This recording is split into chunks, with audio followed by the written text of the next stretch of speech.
I've lived 1,000 lives. I've piloted 1,000 souls. I've killed and fought at night just for another role. This is the Happy Jacks RPG podcast, a roundtable discussion that's a mix of friendship, humor, unbridled enthusiasm, and tabletop RPG topics sent in from around the world. Just for another role.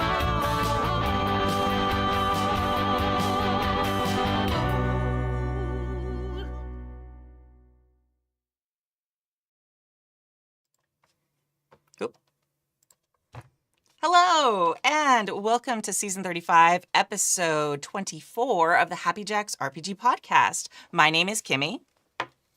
Hello, I'm Josh. Hi, I'm Becky.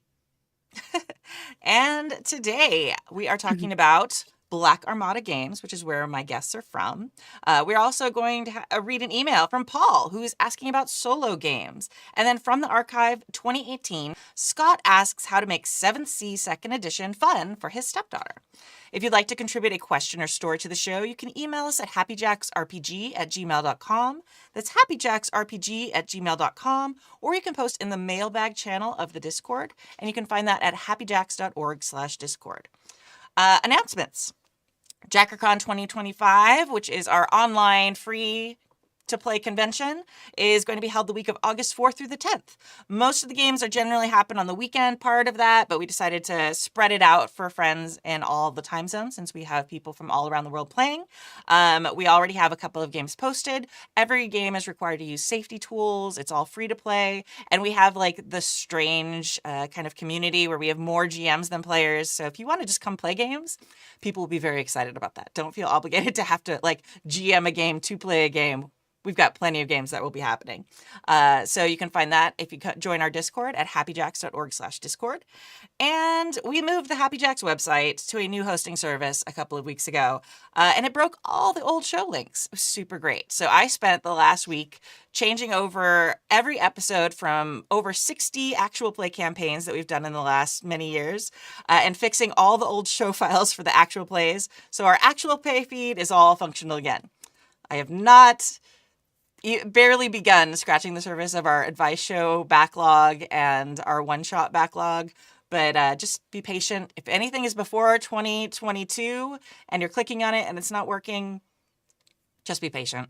If you really, really want it, message me on Discord and I'll try and like bump it to the top of the queue, but just be patient for now. But all the actual plays should be all caught up and fixed now. So, all right. So my guests today are from a company called Black Armada Games. I first became aware of their work as a Kickstarter backer for their werewolf PBTA game, Bite Marks. And so the world has come full circle and I get to actually meet my heroes now. It's very exciting. So why don't you both introduce yourselves, talk a little bit about Black Armada Games and like why you make games. Shall I kick off, Josh? Yeah, go for it. Yeah. So how do we get started making games? Well, I think it's a really long story, actually. So I'll try and keep it snappy for you all. Okay. So Josh and I met at university a very long time ago now. I'm thinking, Josh, is it over 25 years? It is. I'm feeling, yeah. oh, that's horrible. I don't want to think too much about that. Anyway, at the university we went to had a really vibrant role-playing society. I'd already been role-playing since I was 11. Turned up to the role-playing, same for you. I turned up to the university role-playing society and suddenly there is 60 people turning up to every event. They custom write a LARP every year with a custom system every year and GM it themselves. So it was an incredibly vibrant place. And everybody there was doing a lot of people there were doing some form of design work, whether it was LARPs or tabletop systems or something else. So for me, kind of coming from just doing a lot of playing and a tiny little bit of GMing into this environment where, well, everybody was experimenting with design in lots of different ways, it was really exciting and it made it feel really accessible and really easy to get involved with because there was lots of other people there to almost informally mentor you along the way. I don't know how you found it, Josh. Yeah, I know. Like that's a massive part of our background, I think. And then sort of subsequently, we got into Google Plus, and there were obviously absolutely tons of people on there making indie games, and you were at the kind of peak of enthusiasm for self-publishing and so on. So, yeah, like you could just talk to people who were publishing big name games, or what seemed like big name games to us anyway, like Fiasco and Microscope and Monster Hearts and so forth, Hmm. um, and get excited about it and go, hey, I could do that. And so we did. Yeah, that's kind of it's amazing how that sort of like creative environment really inspires people to jump into design on their own. Because I was sort of similar, where it was like I played TTRPGs for so long, and then it wasn't till like people around me started jumping into design, and I started meeting other designers, where I suddenly was like, oh, okay, these are normal people. Maybe I could do this too.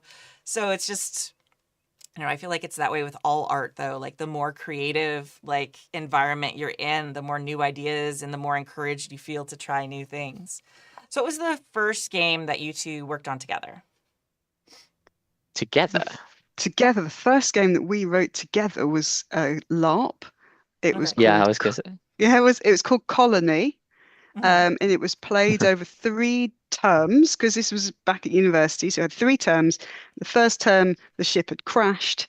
And then the second term, I think, was set kind of 20 years or 20 or 30 years later. So you could see the trajectory of what had the colonists done in the aftermath and then what they built. And then the third term was quite a long time in the future, I think, wasn't it? Where you could kind of see the evolution of what society had Oh, become. well, Was that the right? Earth people came back. So Ah. they'd set off on their colony ship.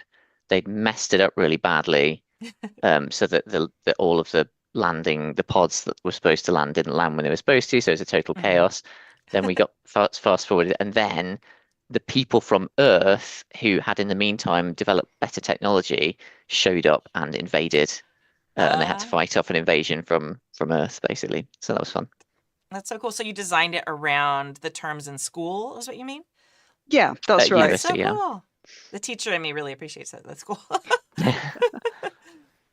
And it was Yeah, really so I guess that was lovely. the Yeah. first, right? I think But that was a first. And then we wrote another LARP together called Ex Nihilo. yep, we Hmm. like games that begin with X.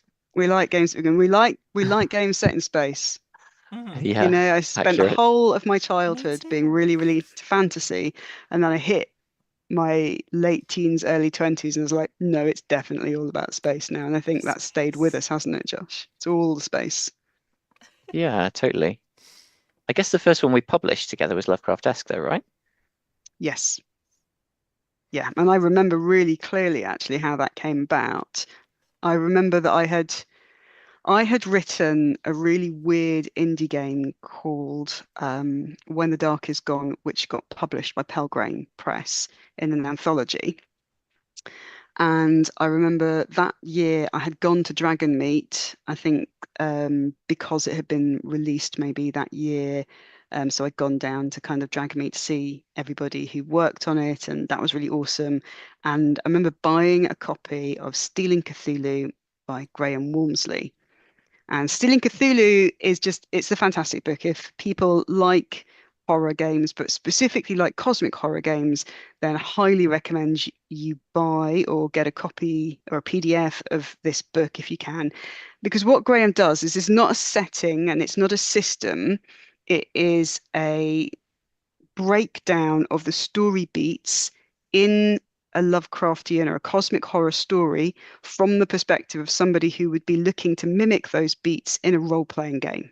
Oh. So very specific, Hmm. um, but it really kind of clearly takes you through the arc of a traditional cosmic horror story and what that looks like and how you can put it into your game.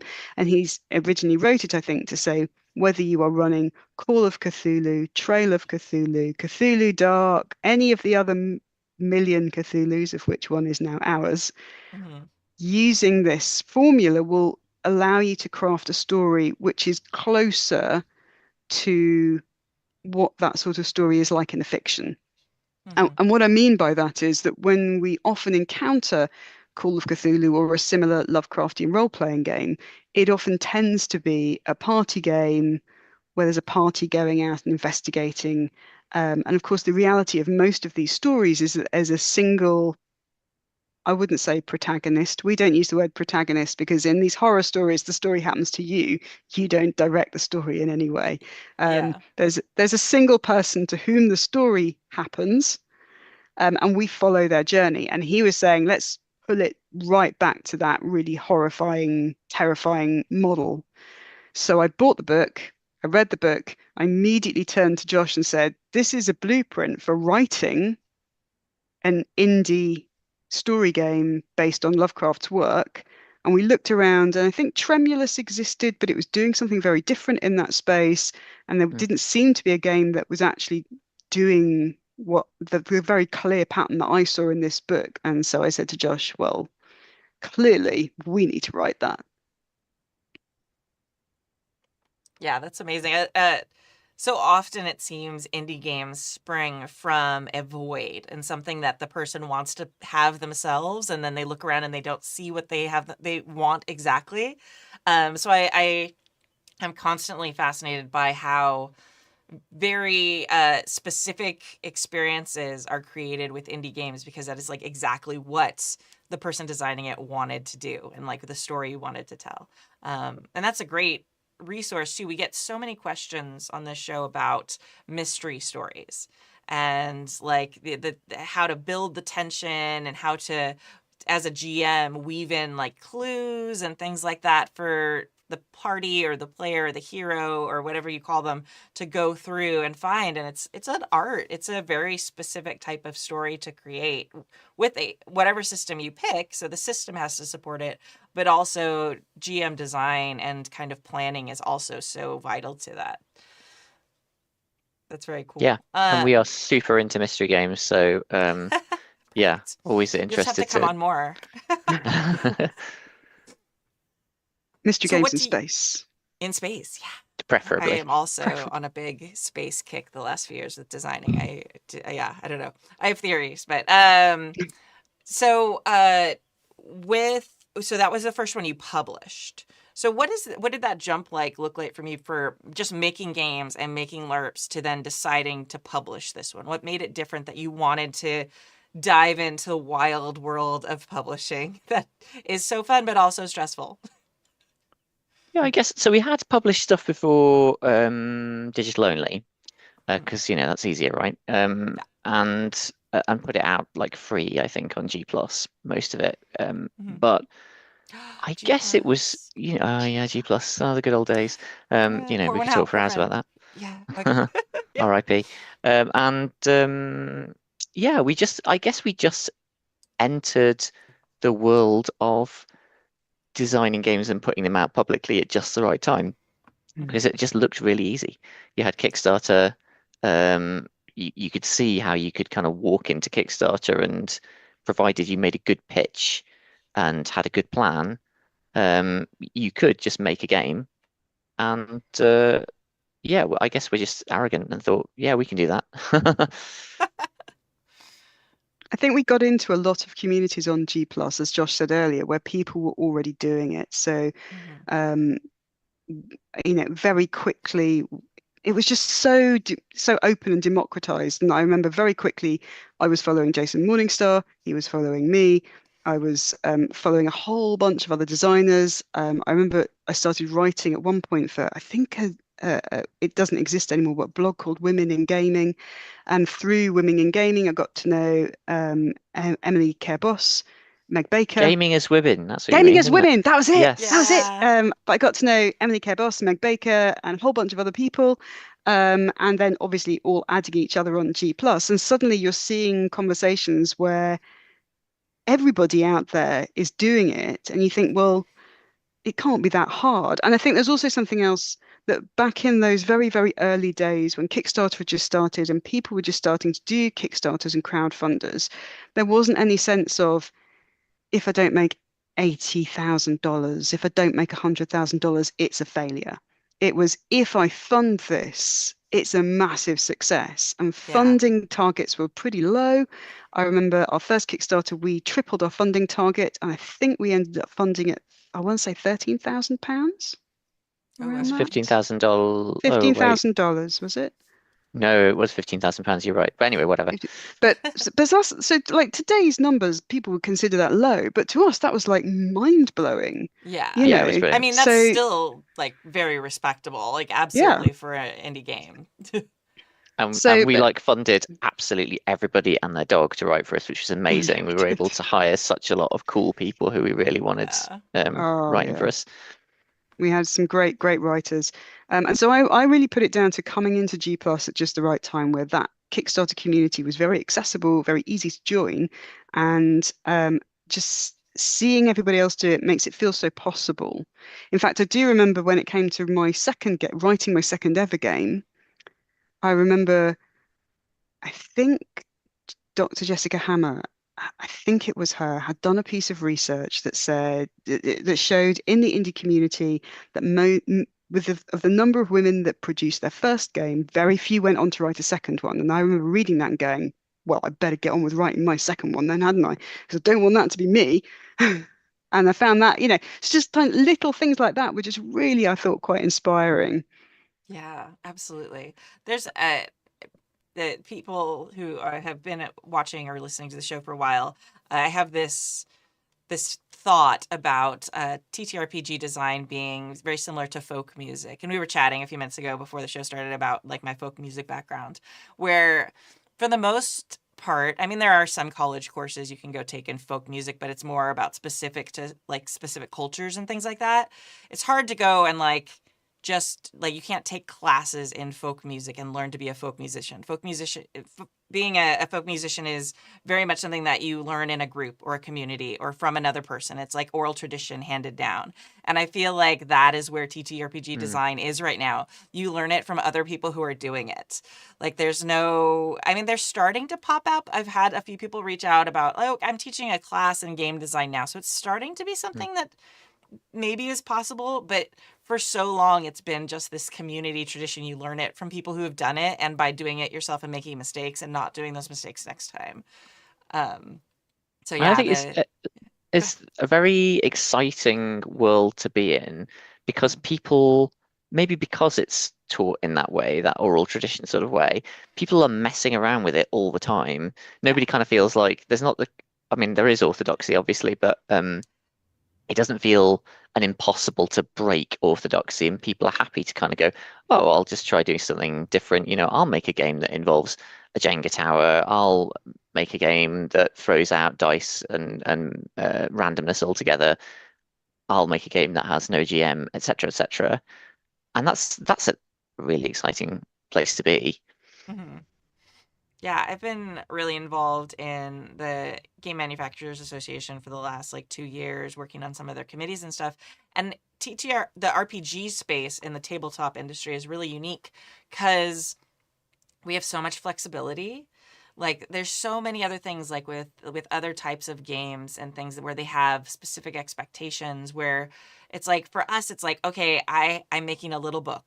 So there's so much possibility for imagination and wiggle room and things like that are involved when you're just making a book. You don't have to worry about how big your board space is and make sure your tokens are like there's so much influx. Like you can do really interesting things in the tabletop space, and I'm really good friends with a few people who have never heard of an RPG. They've heard of them because I'm their friend, but like they make these other games, and it feels like there's so many just norms that are so much harder to break.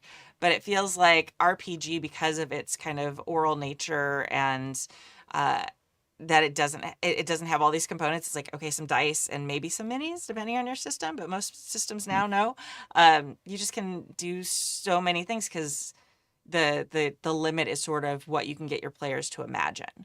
And there's so much freedom and interesting things happening with it right now. Well, I mean, for years now, we say right now, but like, I mean, G plus, a lot of people maybe like, what is like, we may have aged out of everybody understanding what G plus is, honestly, at this point.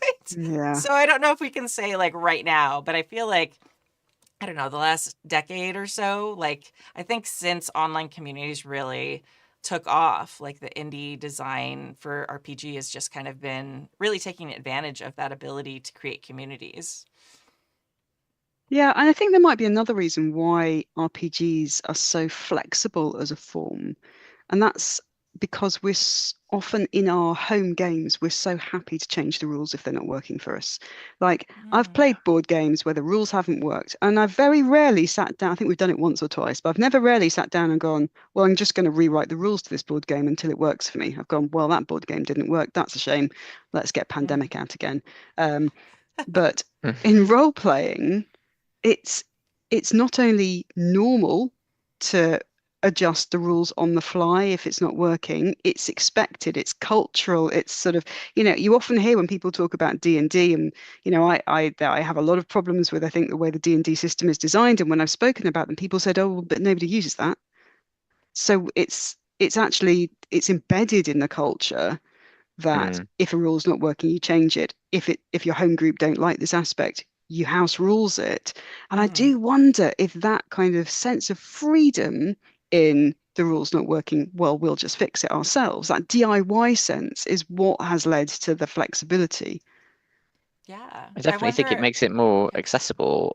I think I have been designing house rules and writing Mm, crap like that for D&D since I was about 12 years old. Hmm. So that's like a, a big majority of my life I've spent designing games essentially. Just in this ridiculous, on my living room floor with a sheaf of paper, creating a bunch of stats for monsters or whatever. Yeah. And you wouldn't think to do that for a board game or a computer game, I don't think. Yeah. No, definitely not a computer game. But and board games, I don't know. I feel like you're absolutely right about that. And I wonder what it is exactly that leads to that. Maybe it's like the rigidity of like the rules and having to, I don't know, math work with the number of spaces on the board or whatever specific to that game.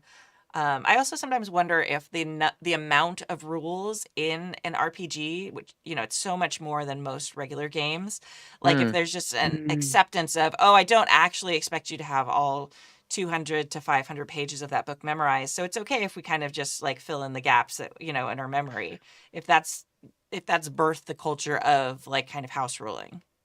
Yeah, like Right. actually, I was just thinking to myself, I as a child, I and some friends did try to write a board game, and we like cut up bits of paper and stuff to make little trucks that we were going to drive around a streetscape or something, and we Hmm. never played it, so I don't know, but I'm certain it would have been absolutely terrible.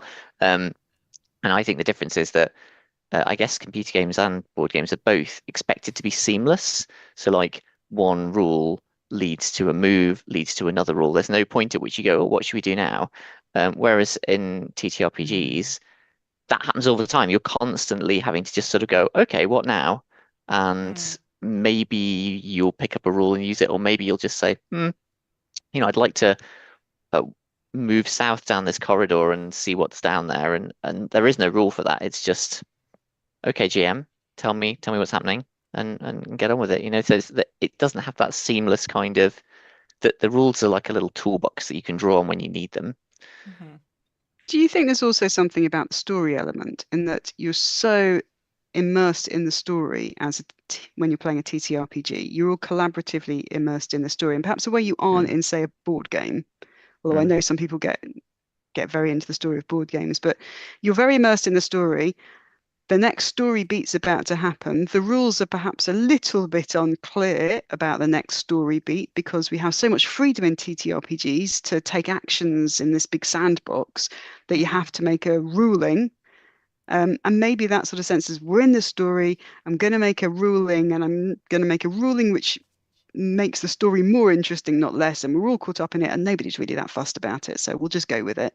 And that kind of sense as well, I wonder if leads people to feel more ownership of the trajectory of the story and thus the rules. And you have absolutely no opportunity to do that in a computer game. You'll be making your choices on pathways which are set for you, which may be branched off, and those branches will be set. But ultimately, you're consuming the story branches that somebody else has given to you I think it's a bit different.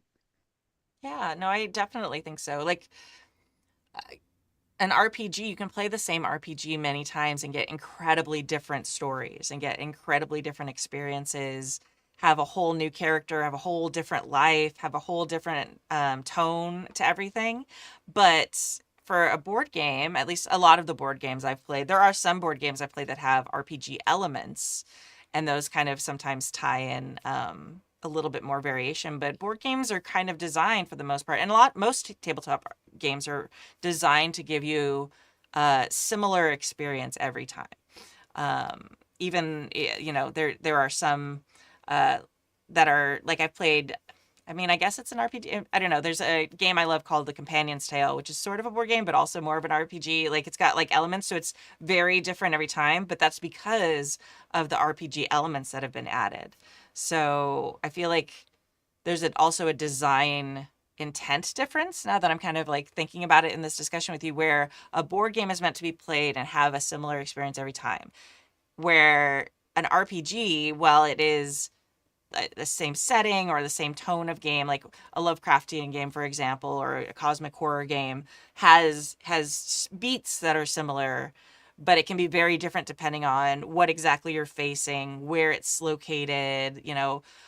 Cosmic horror in LA is going to have a different vibe than London, what time period you put it in. So there's so much variance that can use the same set of rules, and it's designed for that flexibility. It's kind of an interesting thought on design.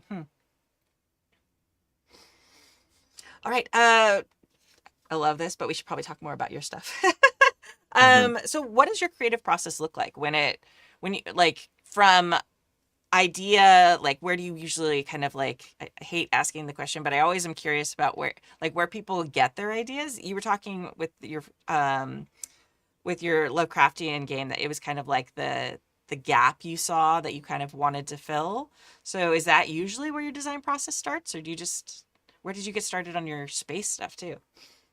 Yeah, not for me. Well, very mixed. I keep a massive list of ideas because it just helps to have something to draw on, and that list, probably half of it or more, comes from watching some TV show or something and turning to Becky and going, that'd make a cool game. Or what if, we're watching some TV show and it's like, oh, what if that happened but with dinosaurs, or anything like that? Wouldn't it be cool to make a role-playing game where you're all pensioners trying to escape from your home or whatever? That kind of stuff just comes up constantly. So I think that's a big chunk of it, and then probably the other chunk is kind of like what you said, that you've got some game that you really like, but that doesn't quite do what you want it to. Certainly, that's how we got to Ex Tenebris, is from playing Dark Heresy, the Warhammer 40K investigation game for 6 years, and being like, well, that was really cool, but I wish we could have a game that was slightly different to that. And that's kind of how you get there a lot of the time. I don't know about you. What do you think, Bex? I think that's definitely part of it. I think for me also is reading. Josh will roll his eyes, no doubt, but I read a lot in I roll a my eyes year. at how much you read. Certainly, I find it annoying how much you're able to read. Sorry. I do read I'm just though. You know that, jealous. right? No, I do. I know that Yeah. you do read. I know you read. So I'm a very prolific reader. In fact, I was just joking to Josh the other day that there's a particular productivity podcast that I quite enjoy, and I was listening to it, or I was watching it on YouTube, and then the next one flicked over, and the next one was how to read 5 books a month. And I turned to Josh and say, "Are they saying that I should read less books a month and get down to 5 books a month? Oh Because my God, I'm otherwise, dying. and That would then be amazing. so on average I read probably 8 to 10 books a month. I I do just read a that lot. if I count storybooks to my kid.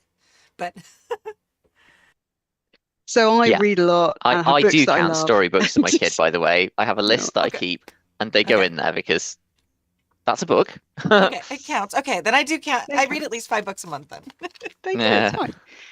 But when I read a lot of books, and then I note down the books that I like and the ones that I've got ideas in, and the books that I think are doing something really interesting, and I think, oh, I'd really love to do that in a game. Um, But for me, a really important thing when I meet a piece of media that I love, that I want to experience a story like that in a game, what I'm really looking at is then, okay, well, what is the system that I need to build that's going to evoke those story beats or those personal plot beats and foreground that thing that I liked. So like one of the things that I don't want to just, it's not enough for me to say I want to play, I'm just going to reskin Dungeons and Dragons with the world of Terry Pratchett. That wouldn't ping for me the things that I love about Terry Pratchett's writing. The reason I've never even approached trying to write a game, because what I love about Terry Pratchett is biting social satire, and how can I possibly write a system that's going to give me that? So like when I wrote Bite Marks, for example, which is my game about werewolf packs, that was absolutely coming from a really, really specific set of paranormal fiction, paranormal romance fiction. It was the books of Kelly Armstrong and Patricia Briggs in particular, and I had been reading them. There's a lot of them. I'd read all of them. I don't even know, it's like 13, I think, Kelly Armstrongs. And what are we up there? We're up to like 16 or 17 Patricia Briggs now, because she's still going and I'm still reading.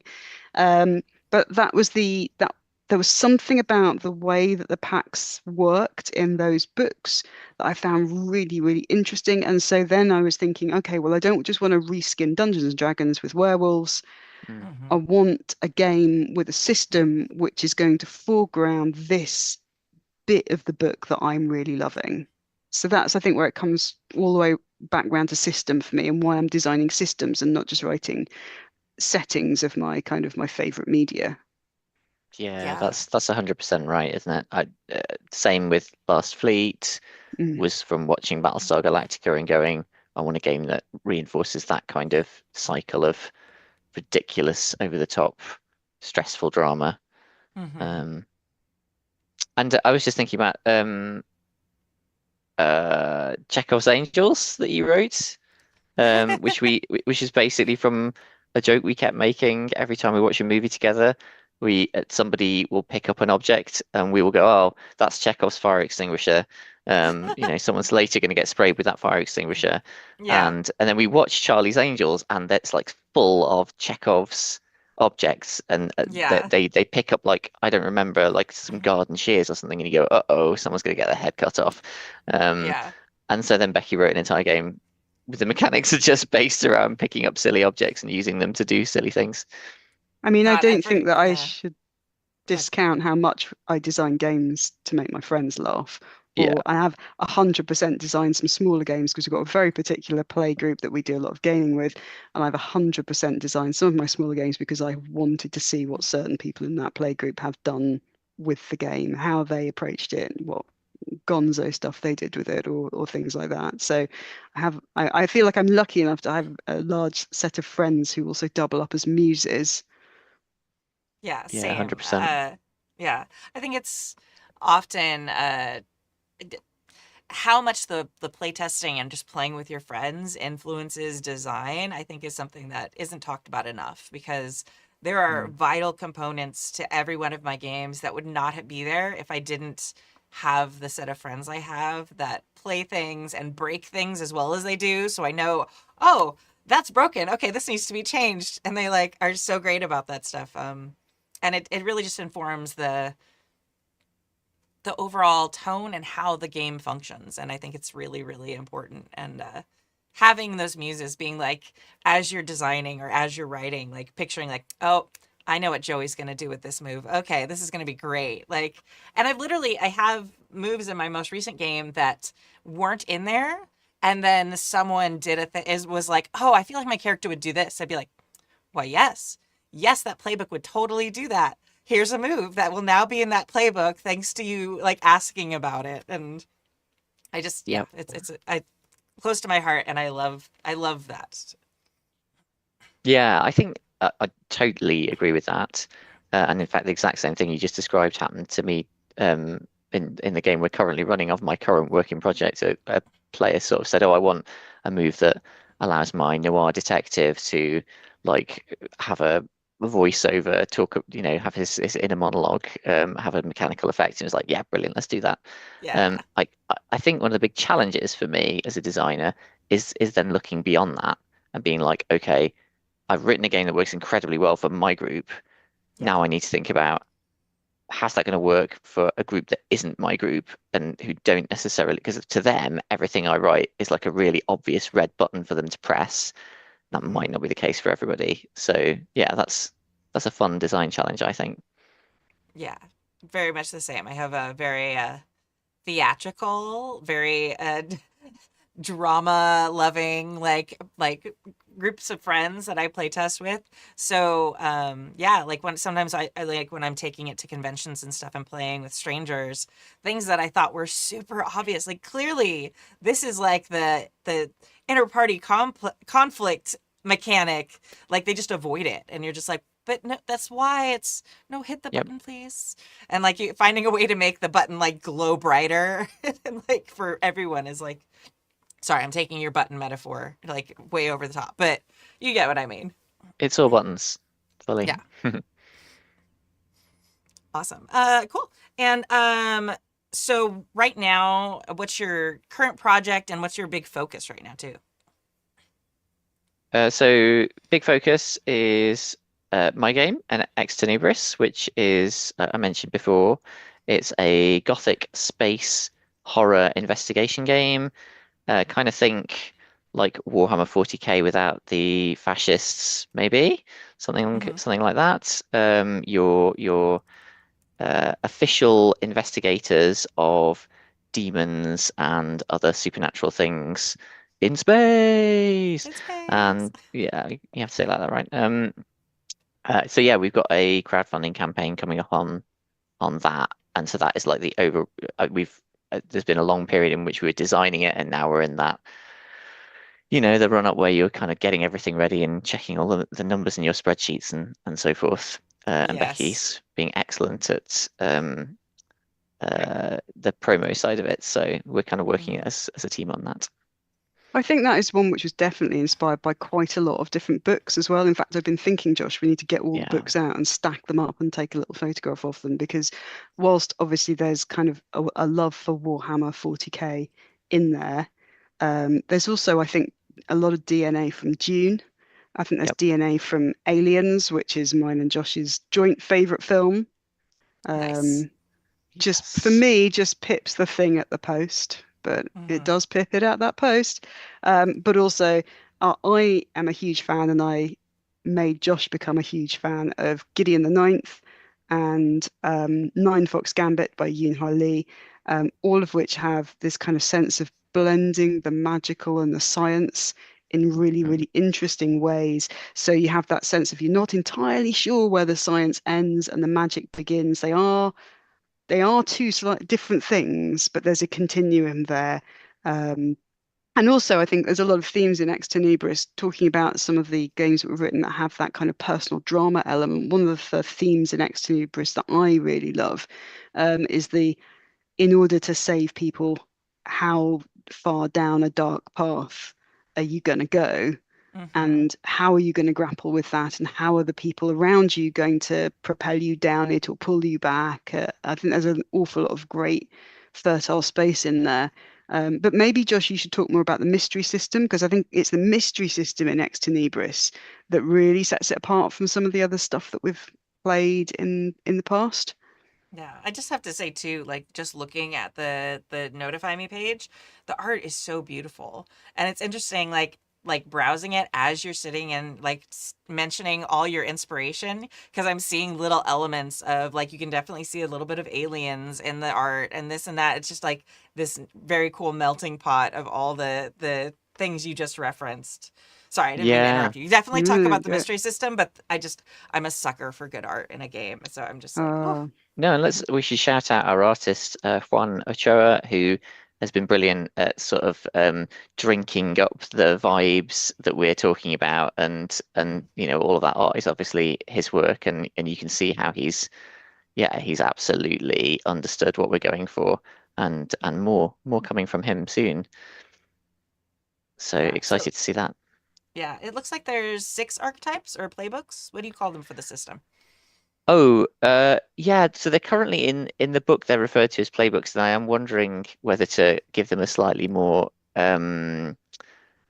non-PBTA friendly name. So they might end up being archetypes. We'll see. There's actually more than Okay. 6. Okay. There's currently 11. I've got 2 more in mind to maybe write Nice. in the run-up to the campaign. So, but I think we've maybe. It sounds like you counted, so I guess we must have written 6 on the There's page. 6 on the page. Yeah. Yeah, But I I didn't want to also, like 11 feels like a long list on a page, so yeah. No, yeah. I feel like a lot of people do that with Kickstarters. I did that. I did not put everything on the Kickstarter page. Yeah, no, it's really neat. And uh, so like, where are you kind of at in the process of this? um do you mean the design process? Or for all of it together. So it seems like you've got your artist. I'm like, Yeah, do yeah. you have? Are you still working on the first draft? Like, where are you at? Oh, right, right, cool. Yeah, no, we never take anything to crowdfunding unless we have a like 90% good draft of the rules that's been tested because like, no shade on anybody who does it differently, but we do not want to find ourselves in the position of having raised a load of money to make something Yeah. and then lose the love for it or find that it doesn't actually work the way we thought that it Mm-hmm. would. So we get it to that kind of near final state. And like as of recently, we've got sufficient budget from previous crowdfunding campaigns that we can do things like commission a load of art in advance. So we don't have a finished product. We've still got Juan churning out art. We've got our colleague Nathan Paoletta getting our layout template ready and so on. But Mm-hmm. in terms of the game, it's pretty close to a done thing, and it just needs some editing, basically. That's so cool. Shall I talk about the mystery mechanic? Yeah, absolutely. Be worth going into. So I don't know whether you guys have spoken about games like Brindlewood Bay on here at all, Yeah, or we've indeed had a couple. Lovecraft-esque. Yeah, and we've had a couple one shots and actual plays of Brindlewood Bay Yeah, specifically, and different. We've done a couple Call of Cthulhu campaigns in different editions and stuff like that. So yes, yes, the answer is yes. cool. So we're using a similar sort of set of mechanics. It's emergent mystery, meaning the GM doesn't plan out what the mystery is going to be, what the answer is.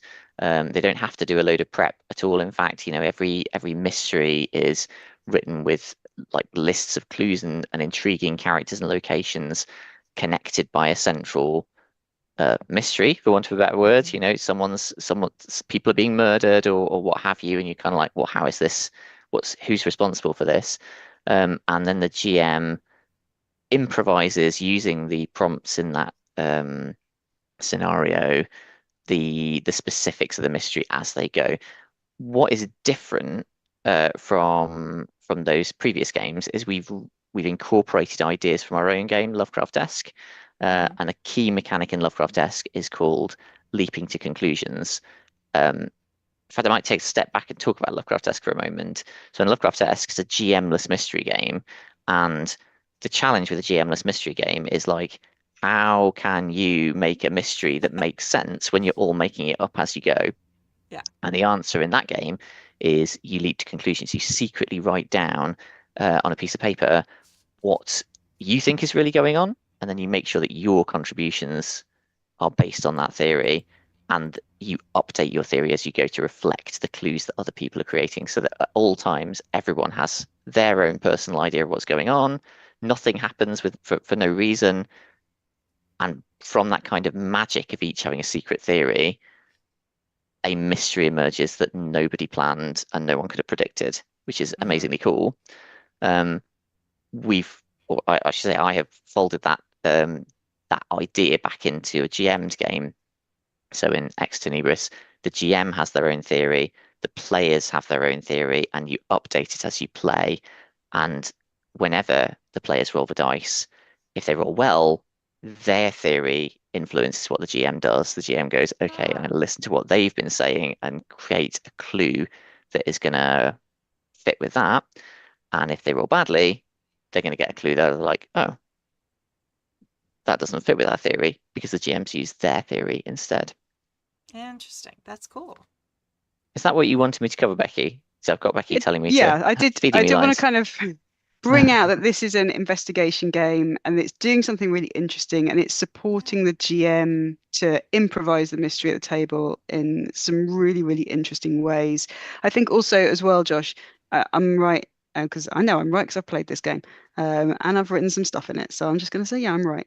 There's also a lot of system support for not just doing investigative work, but for having fights, for doing Yes. social actions, for taking downtimes to improve your team's situation. So it probably feels a bit more, it probably feels a little bit more like Blades in the Dark in terms of the breadth of what you can do within the game and the system, but it is still a mystery game. Do you think that's fair, Josh? Yeah, totally. I think we've played the Between and Brindle Bay, and we all kind of felt a bit like the game really kind of fires really well on all cylinders when you're doing investigating, and then you get to the end, you're kind of like, what do I do now? And the GM's kind of left to sink or swim really. And I think X10 gives you a bit more in the way of mechanical support for your big boss fight at the end or whatever you're going to have. Usually it's going to be a big boss fight because it's a game with like horrific demons or giant alien relics that are going to hit you with their tech hammer or whatever. So like you want to have a good fight scene at the end, and the game actually caters for that. Yeah, it's hard to do both. Absolutely. Like Hmm. investigation and combat in so many systems, it struggles to do both. Like either like a lot of times like Call of Cthulhu, like big fights, not a great idea generally, because you're just a person with a gun against, Cthulhu.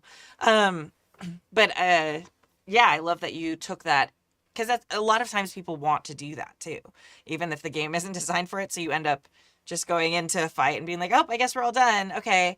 And, or avoiding it in weird ways. You're like, well, I normally would do a fight here, but the system struggles with that. So we'll run away or we'll hide or whatever it is. So it's great that you took both those needs into consideration and found a way to balance them.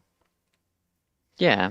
And like Becky says, it's a campaign focused game, so it's got longer term campaign mysteries for you to investigate. It's got downtime where you get to kind of explore what you're doing as a team. Yeah, it feels like a very complete game. It's probably the most complete game that we've ever written in terms of like expansive. Um, it's not that you can do anything because it's not like you have got quite a focused concept, but there's a lot of scope for playing outside the lines, if you like. Mm-hmm. That's amazing. And is it it looks like you have a system or a setting that you've created for the game? Yeah, exactly. So this is um the universe of the Republic of Stars. It's kind of post-apocalyptic, I guess. It's set in a universe where humanity and many other alien races were enslaved by the Eldrin, a long ago super powerful alien race that have kind of fallen into legend. That empire fell and was replaced by a fascist human-led empire, which has also since fallen. Now we have the Republic of Stars, which is this kind of my idea of liberty and democracy trying to thrive in a hostile universe.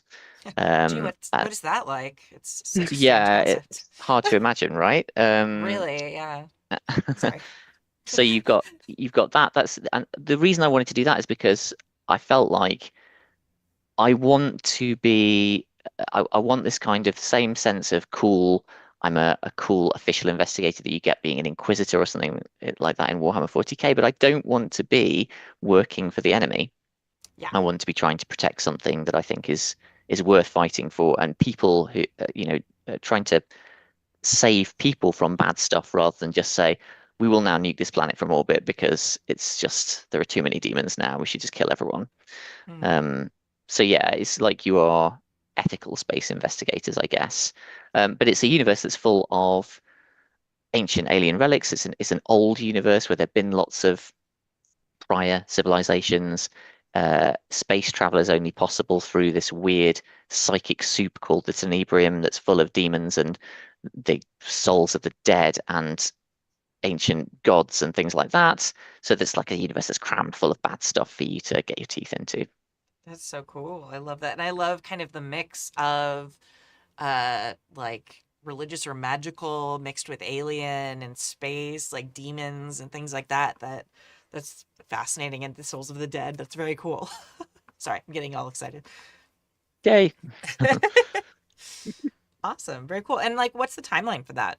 So you're right now you're on the notify me page for Kickstarter, which is a very vital step. Everyone listening or watching, like go hit the notify button. That is like the biggest indicator for creators of like long-term success of a Kickstarter campaign or a crowdfunding campaign is like there's very specific math that I'm not going to share because it's very boring about how many people who hit the notify me button actually come back and support a project. So the numbers are very important. So if you're interested in this, if you like the sound of demons and dead and big aliens and like post-fascist like investigation among the stars, which definitely sounds like my jam, please go hit the notify me button on Kickstarter.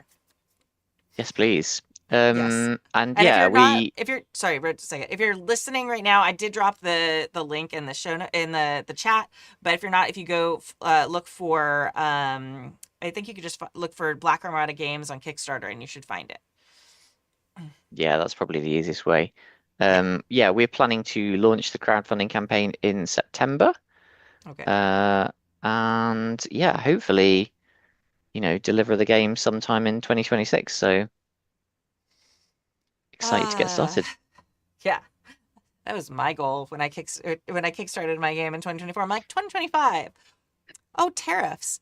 Okay, fine, Oh, cool. tell us about 2026, it. no problem. I know. And Yeah, you did guys, you? I don't know yeah. if you knew that our last game was a boxed card game. So tariffs is like Oh, we actually squeaked in just under the door. Like oh, it's like that kind of Indiana Jones moment where the door is coming down and you've got to just pull your hat you under before roll. it gets crushed.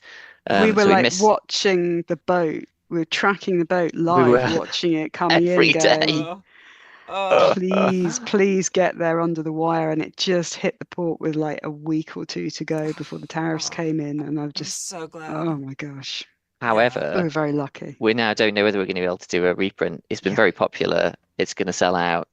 We'd like to do a reprint, but I don't know whether we can because, yeah, tariffs. Oh Yeah, well. that's my big thing too, is like my first game as a tarot card game. And Mm. yeah, it's just this I'm like, okay, like I got this many copies left. Let's see. I really wanted to sell more, but we're getting close. Yeah, it's just oh, the stress. Yep. Yeah, it's Not a real. fun topic for a podcast, but I have talked at length about it on the podcast previously. Just I because bet. my personal stress sometimes rises to the Mhm. surface where my mouth is, and I just talk about it. Yeah, no, I'm very excited about this game, and just like I said earlier, I'm a sucker for like design elements and the visual elements of a game, and this one just has some really fantastic ones, and I'm very excited by that. And I'm also personally on a space game kick in the last couple of years, so I definitely I feel like a lot of my friends have, and I have this theory about it being COVID related. Like we all were like stuck in our houses, and I feel like that like made us want one to experience like things that were possibly limited, like ships where you have to stay in the same space together. I feel like there's like some parallels with that. I realized too late into my space design that that is exactly what my game was about. Is like my experience, like trusting the people in my small bubble, and then I think also just like wanting to be like in this like beyond and like past this timeline that we're in, like way past this timeline. So yeah. I also really Mm. appreciate that you thought about the problematic elements in like 40K and settings like that, and have put your setting past that time where there is something to hope for. I feel like a lot of space games end up kind of going towards fighty kind of colonialism stories where you're going to other planets and you're like taking over. Even Star Trek in a lot of ways has like those elements baked in. So I really appreciate that you've kind of really considered that stuff when you're creating your setting. Yeah. Yeah, I really do love grimdark, miserabilist space stuff, but I like to try and create a little bit of hope in it too. Well, and a reason for the people to be fighting it. It's like it can be like horrible situations, but if like I feel like there's a thing where it's like if there's no hope, if it's a terrible society fighting terrible things, it's like okay, then let's just play Warhammer 40K where it's like just a battle map and we just fight things because there's no point.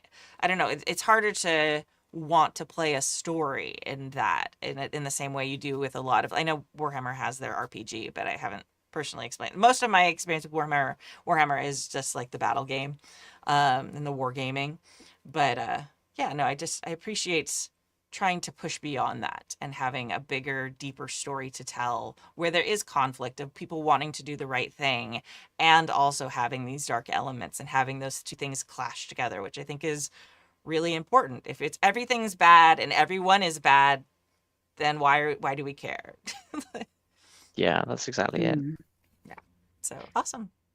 All right. Well, I think we're going to move on to the advice portion of our advice show, but I have loved talking about this. I have to say, like, I am fangirling out a little bit because I have followed your work for a while, and I sort of missed the G plus design like renaissance that happened because at the time I was in just the player community and in like the podcasting community, and I hadn't ever considered designing at that point. So I was just like bumping around, hanging out with people, playing games. And I didn't go into design until just a few years ago. So I feel like I kind of like missed meeting a bunch of cool people in these cool communities that I didn't join because I wasn't a designer at the time. So I'm trying to make up. So I'm very excited to like, I don't know, interface and like actually get to know both of you. I really appreciate it. I would love that. As we Yeah, that'd be discovered as amazing. well, because Josh started listening to Happy Jacks in 2009. Yeah, we were talking about Yep. that before the show started. Yeah. We've been around quite a while, yes. Yeah, And that is honestly, it's venerable. yeah, and it the TTRPG world is really very small. Like it feels vast, but when you start getting to know people or meeting people and interfacing, you're like it's very the Venn diagrams are basically circles in a lot of cases. Especially in the UK. Everybody knows everybody in the UK. Yeah. Yeah, that's even small. Yeah, here in the United States, like we're spread out really far. Like I don't know if we I don't know. It feels like LA is kind of a nexus of performance. Like there's a lot of actual play people here that I think pulls in a lot of designers who come in, either live here, but also like come in and to town a lot for like, I don't know, like media stuff and things like that. So really we just need like a big RPG show in LA. That's what we need. That's my goal someday. We have Yeah, some little awesome. ones, but yeah, that'd be great. All right. So generally what we do is we just read these out loud. If you'd like to read it out loud, you may. I can also read it out loud. I know there is a somewhat stressful lack of proper punctuation in the mailbag. No, the first one's pretty good though. So Josh, do you want to read the first mailbag for us? Yes, I do. Okay. As soon as I get out of full screen. No Oh, here we are. So one where's sentence, it so- gone? Here we are. So it says, "Hey all, love the show, and I'm curious to hear your thoughts and any experiences around solo role playing.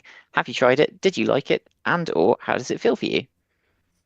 It says, "Thanks from Paul from I Am the Party." Yes. And I thought this was a fantastic question. I've kind of been like, I don't do the questions in like sequential order. I kind of pick and choose.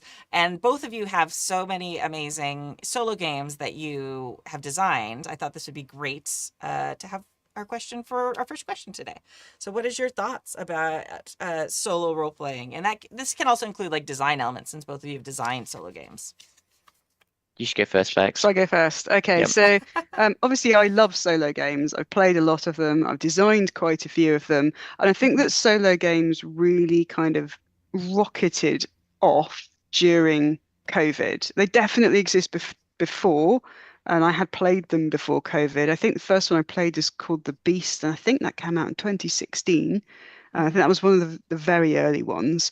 But they seemed to be in 2020, and I think we all know why. Everyone was stuck at home. That solo journaling games started to kind of get a lot of momentum around that time. I think that's round about the time The Wretched came out by Chris Bissett, which I think is a fantastic space horror game, which I'd heartily recommend. That's when I wrote Wreck This Deck, which is a solo journaling and sort of deck crafting game, by which I literally mean drawing on playing cards.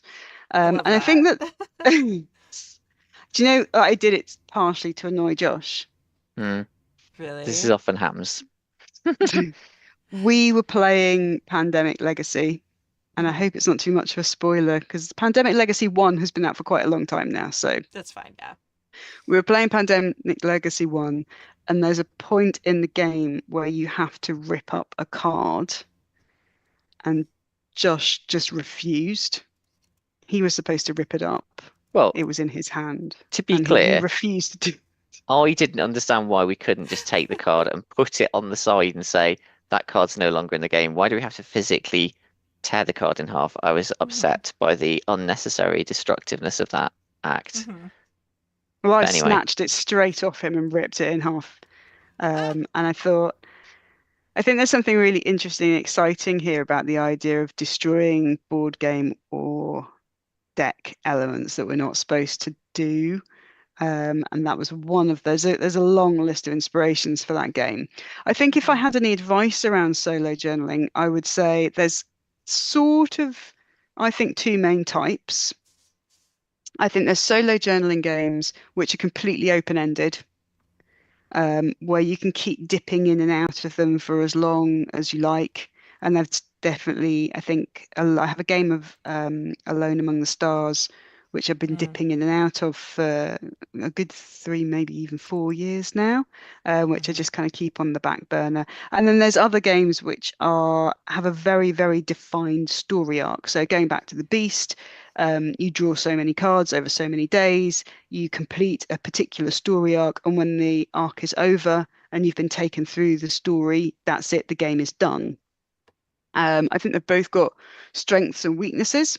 The good thing about the story arc one, where you have a completely delineated pathway, is that because you know there's an end point, you finish it. I think that with the more sandboxy, you can keep coming back. You can kind of just fall off the boil sometimes, if you know what I mean. You kind of you get busy, and because there isn't something propelling you, well, I've only got to do 3 more rounds and then I've finished the story, you kind of just stop.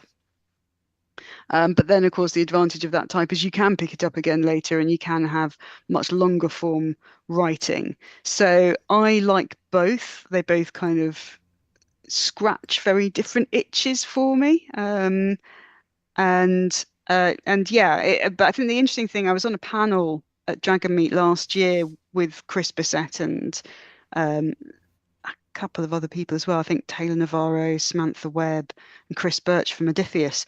And we had a really interesting discussion there because I didn't realize Chris Birch was doing solo wargaming, which I didn't even realize was a thing. So the amount of kind of solo role playing there is, there's also solo role playing like Ironsworn, where you're not even journaling at all, really. Yeah. You are, the randomization mechanics in the system are taking you through a game as if, they're almost GMing you, fulfilling the role of the GM. So I suppose I'd say there's just so many different ways. But one of the interesting things that came out of that panel for me was that I very much approach it as a TTRPG designer. And I'm looking at, well, I want to have the mechanics in. I want the mechanics to do this. I want the mechanics to support this, this, and this. And I was sitting next to Chris on the panel, and they were talking about, I come at it from a writerly perspective. from somebody who's kind of coming at it from a fiction writer or something like that. I think that's as we talked earlier, TTRPGs, it's such a flexible form. It's such a varied form, and everyone's bringing like really, really different lenses to it. And I think it's exactly the same for solo journaling, exactly the same. So I'd say, I love it. And my advice would be have a think about what it is that you might enjoy. Would you enjoy feeling like you're basically playing a solo GM'd game where you're not really having to do much writing? Are you here because you want to take a deck of playing cards and smash it to pieces? Are you here because you want a bit of structured journaling? Or is there a completely new type of solo role playing that I haven't even thought of that I am excited to back your Kickstarter, whoever you are out there, this time next year? Yeah, no, I think solo games present such a unique opportunity because it's a chance for reflection. It's just, there's so many reasons to play. Like if you want to have that introspection, like what does this teach me about myself, or what does this teach me about this lived experience? And I sometimes play solo journaling games when I want to kind of experiment with that, because a lot of the games I play now are actual plays, so they're like in front of an audience. So sometimes it's a little bit like we do have home games still too, but I have a child and a job and all these other things in life gets in the way so often. So solo journaling games provide like the flexibility of, like you were saying, I can put it down for a while and come back to it. If it's 2 weeks later, it doesn't really matter. Like there's not other players who are disappointed that we haven't tried to mess with the schedule or things like that. And it also gives me a chance to experiment with, how do I feel playing this type of person? What would I do in this situation? It's this like unique mix of trying on different hats, and also like learning things about myself through that experience that I might not even want to do in front of friends, even like non-streamed home games. Like sometimes it's a really pivotally like personal experience, and I think solo games give so much opportunity for that. I think that Paul Sager has actually written 2 zines about his experience of playing a variety of different solo journaling games. I can only remember the first one, The Ink That Bleeds. I know there's a second one. I'm really sorry, Paul. But they are really interesting kind of, a little look into the life of somebody who is playing a lot of these games, and and how they're approaching them from a very personal level. So I think that if you're interested in solo journaling and games, and if you've already done a bit of it, looking at his 2 zines would be really interesting. Yeah, absolutely. Yeah, Josh, do you have? I know Becky did an amazing job of going through. Yeah, totally. And Becky is Sorry. like, she is Lady Solo, I guess. I have a mixed relationship with solo games, to be honest with you. One of the things I really like about tabletop role playing is the act of bouncing off other people and the cool ideas that come up at the table that make me go, whoa, I hadn't thought of that. And then I follow the thread of that, and it takes me into unexpected places. And solo games, like, they do that, but in a very different way. You've usually got some sort of an oracle or something that performs that function. And I've had a mixed relationship with those playing. I remember playing 1,000-Year-Old Vampire and getting prompts that were just sort of frustrated me, like, no, that's not what should happen. We're at the wrong stage in the story for that. And if it was a person at the table, they would have known that. But no, Yeah. you stupid randomly generated thing, you don't know that, so you're giving me something I don't want. So where I've been doing solo design, it's often been a little bit experimental, doing something slightly different from, I guess, the sort of standard use a prompt, write a journal thing. And one of the things I really like about Wreck This Deck, by the way, is that it encourages you to play the game in a community way. So you can kind of each play different deck runners talking to each other over the internet. And there's a hashtag where you can meet other deck runners, and there's communities on the internet for doing that. And I think that's cool. There's a lot of people sharing the amazing art they produce on their cards. And that excites me in a way that a lot of other solo games don't. But on a similar note, I wrote my game Unreal, it's like the Big Brother role-playing game, basically. It's a video journaling game. You're in the Big Brother house, but there's something weird in there with you, and gradually it's going to start killing off the members of the house. So you can play it as a solo game, but it's designed to be played like you each pop off each other's video diaries. You watch each other's video diaries and react That's to cool. them. And I just think that's kind of it's solo, but only semi-solo. And I think that's where I live is kind of I want something that's just a little bit more than pure solo. I like that. Yeah, my husband and I enjoy doing like solo, like not solo, but like journaling games or the letter writing type RPGs. Yes. And that's really fun to kind of play off of that. And it works well because we don't have a lot of time to sit. Like whenever one of us is doing something, the other one's watching the kid or we're sleeping. And it's like those are the states of being or we're working. So having something where we can both kind of participate together in our own time is something that's really magical and very flexible and helpful to have us also have that creativity. He's not a game designer, but he does like screenplays and stuff. So he writes that and he's creative in a very different way. So it's kind of this neat like intersection of like his passions and my passions and just kind of like writing interesting things with some cool mechanics. So I think I live more in that space too. I've done solo games and I enjoy solo games, especially specific ones that I like really am drawn to based on their theme or whatever. But yeah, I much more live in the space of like small or like 2-person like games like that have like flexible scheduling. You do think that have like one. Oh, go ahead. I was just going to say duet games are having a moment, it seems to me. You're hearing a Yeah. lot more of them coming out. Um, and I think there's something quite cool about like it's got that it's minimized the friction. Like we used to try and play what was sort of pretentiously called epistolary games back at university, and you'd have like you'd say we're going to get 8 people and we're all going to write letters to each other. It's going to be amazing and they're going to be physical. We're going to mail them to each other and it's going to be so cool. And it'd be like you write one letter, you'd send it, and then that would be it because Yeah. it's too complicated. 2 people is just the right number for that kind of thing that there's no diffusion of responsibility. You know that message is for you and you must respond to it or no one else will. So it kind of it works. I think it's a really good form and it's exciting to see that more of that stuff is coming out.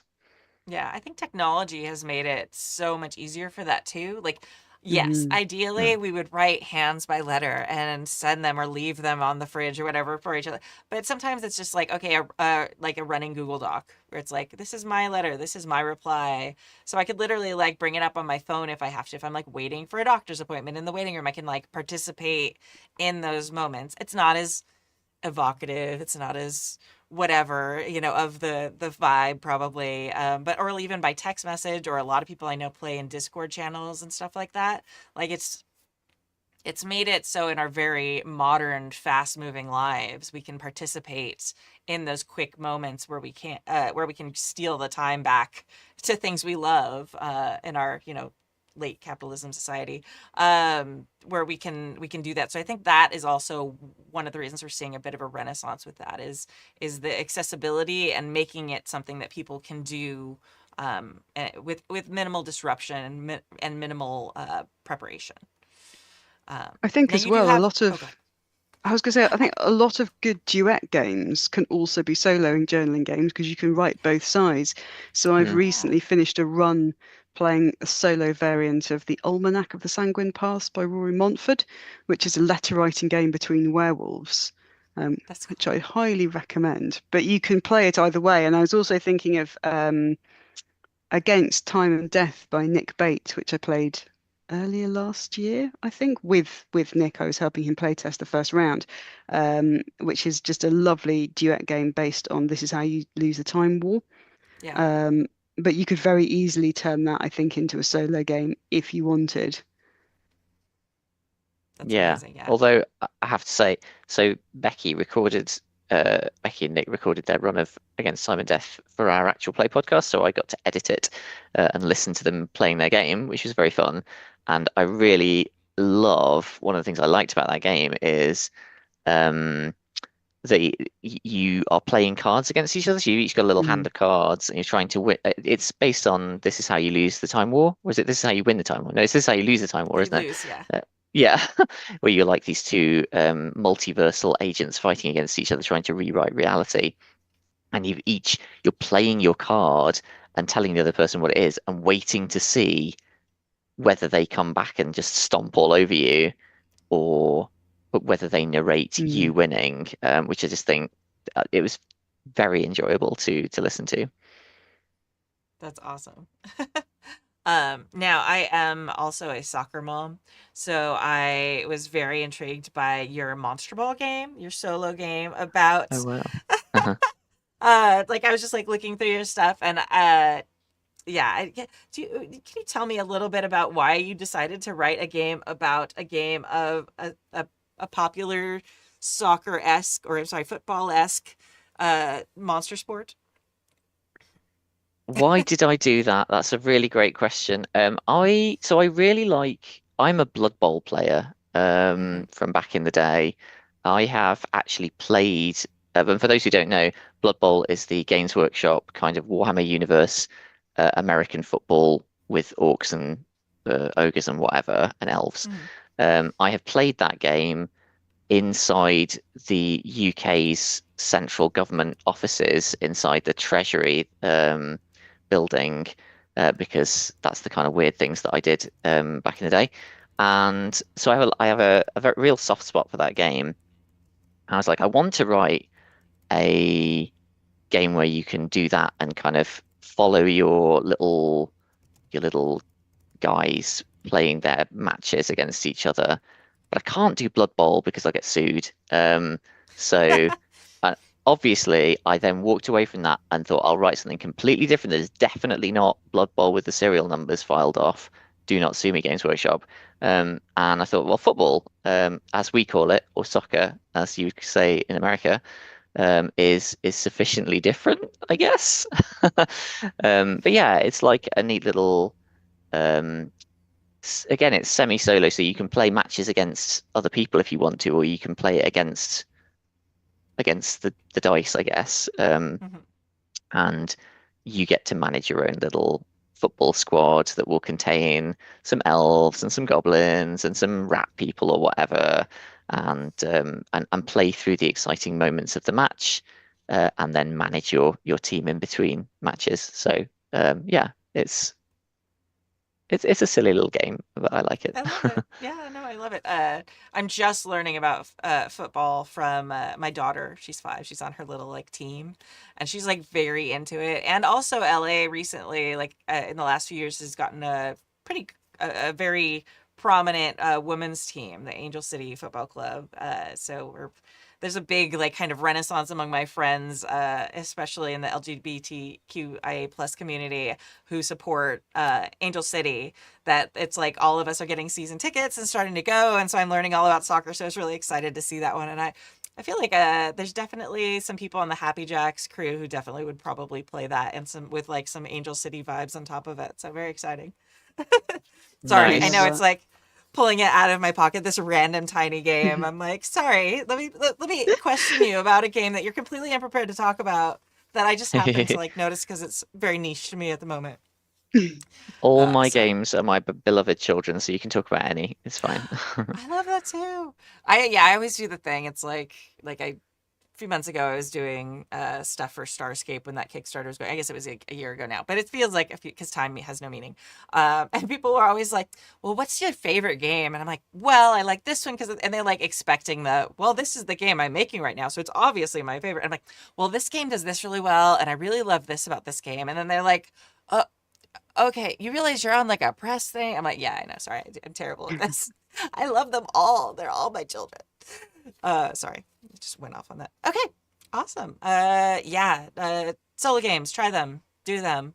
They're also very affordable, so it's a great way to support indie creators in like small bits it's really helpful. So, all right, mailbag number 2 from the archive. This one's long. Would you like me to read it? Or Becky, you're very good at reading, we've discovered. You can also read it, but I don't know how reading out loud is a separate skill, so I appreciate if you'd rather I'll give it a go. I'll give it a go. Okay. I mostly just read fast, but I'll give it a You go. can It's do it. quite long. I Okay. believe in you. If you need a Hello. break, you can tag out. Oh, I'm going to take a breath. Okay. Hello, Happy Jackers.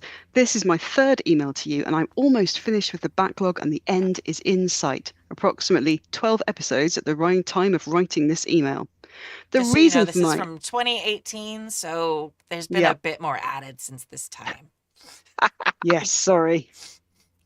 The reason for my email is that about a month ago, my daughter, 17, came downstairs during my bi-weekly game to just observe.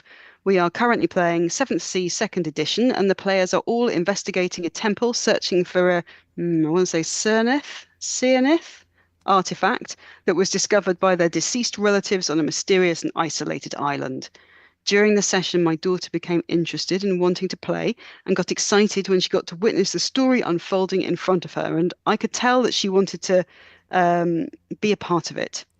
I talked with my group after the game to see how they felt about her joining, and they said they had no issue with it and were up for giving it a shot. We discussed this without her there, and I left the decision to the group and abstained. Very thoughtful of you. So I sat down with my daughter and I read her through some of the world information in the book before starting character building, because I figured she'd either get bored and want out, or she would buy in. And well, she bought in hardcore. She started going through many of my books before deciding on wanting to play a pirate duelist from Labuka. We went through the game of 20 questions to help generate some ideas. She asked what the group needed, which I refused to answer because I want her to focus on playing a character she enjoys, not something she feels obligated to do. And then it happened. She told me she wanted her character to be amnesiac about her past, that she was discovered as a small child clinging to the wreckage of a ship by some pirates sailing out of Labuka. Here is my question. How do I help preserve her agency over her background, while also working in details of where she is originally from and who her family was prior to the events that caused her amnesia? So far, the only idea that I have is a series of questions and images that I will periodically show her, probably through flashbacks, and I have her choose one. A la the old choose your own adventure novels. So instead of just one potential background, it could have many potential possibilities. I've included questions, including names that are specific to the countries of Avalon, Castile, and Montaigne. I have flags for those specific countries as well. So, for example, if she remembers during a ship battle seeing the Montaigne flag on that ship from her childhood, I would later have a memory surface of her father calling out to her in Montaigne, aka not French, and have her choose a name from the list of French names. Anyway, that is the only idea I have at this point. I really look forward to any advice you can offer me. On a side note, the reason I'm sending this email is that my daughter is on the spectrum, although extremely high functioning, and we've had trouble connecting because her biological father passed away almost 5 years ago, and she has tried to keep me at a distance since then. And this is really the first time she's reached out to me, so I really want to make this a great experience for her. Thank you for your help, Scott. All right. First off, I am always a huge fan of parents or teachers or whoever who write in who wants to and are working to bring the youth, as it were, into the hobby. But I absolutely appreciate how much extra pressure Scott's feeling with this difficult relationship and the loss that his stepdaughter is struggling with, and having her have autism spectrum disorder that can also complicate things a lot. So that I appreciate, one, that Scott, you're willing to reach out for help. I have no idea what we told you in 2018. From the archive is emails that we've answered in the past that we've all forgotten what we said, or the cast has changed enough. So we bring them back and we're kind of like, I wonder what. So there have been a few times where I've like listened and thought about, oh, okay, yeah, our advice is really different now because the world of 2025 is different than the advice we would give in 2018. So I'm yeah, pleased to hear that you did reply at the time, though. I was thinking, oh yes, how old is his daughter now that he's getting the advice? Anyway, so it's Yeah. good. I'm glad it's No, an we're archive not. thing. Yeah, we're not so behind that we haven't answered an email from 2018, but it's just more of like a revisit, like a refresh on some of our advice is kind of like the project that we're going through with it. So yeah, what are some of the things that I think it's great? It's a great sign that she was kind of the impetus for this. Like so many times we get people asking, how do I get my kid to be interested in TTRPGs? Because they're my passion and I think they'd love it. And it's like, well, you can lead a horse to water and stuff, but it's great. It's a great sign that she is doing this. And I work with a lot of students who have ASD, and the way that she jumped into the information about the world and the setting and the different options like that rings very true for me and is very like endearing to my heart, because that is absolutely kind of like what they often kind of do. They like to know everything about the situation, and as much as possible, and make very informed decisions. So I love that. And I think a lot of us have people that are close to our hearts that show kind of things like this. So I'm not sure if you're having a little bit of an issue. Can you see me okay? Thing. I can see you. I think we can hear you. So okay, I think Josh has dropped out, so I'll just keep going. Yeah. So, okay. Firstly, I just think Scott sounds absolutely amazing. You're absolutely killing it, Scott. You're just fantastic. If I had to give you a piece of advice, I would say the first thing is that she's chosen to have an amnesiac background. So she's already sort of inviting you to step into that space with something that's going to be exciting. She's already said that she wants you to take over making up some of those details. So I wonder if a little bit you're being a little bit too worried about taking her agency away, because she's kind of indicated that she's asking you to fulfill that space. I think a really great way, though, if you are worried about taking her agency away, is by creating a background and making her someone super, super important. I mean, she's been shipwrecked. She is clearly missing a royal lineage. She is clearly a really, really important mage and has amazing powers. So I'd give her something incredibly special. And I think what that would do is she might not have agency over the particular bit of the story and where she is and who she was. But if you give her a bit of a story, which means she has great political power or great magical power or something else like that, then she will have the ability to affect the future story in really, really cool and meaningful ways. You can do plot lines around her background and then foregrounding her, and give her really good, interesting choices to make in those forward-looking plots. So I feel like it almost doesn't matter about giving her agency over the backstory. She's told you to fill that. What matters is making her feel like she's got agency going forward. I don't know. What would your advice be now, Kimmy? No, I think that's absolutely true. I think it's a really brave choice, actually, and something that I don't see a lot from newer players. Players, especially newer players, generally have this is my 8-page backstory that I've written, and and like they often come with too much backstory information, and they tend to like sometimes monologue about their backstory when they're playing the first time, which is great. It shows their creativity and their passion for it.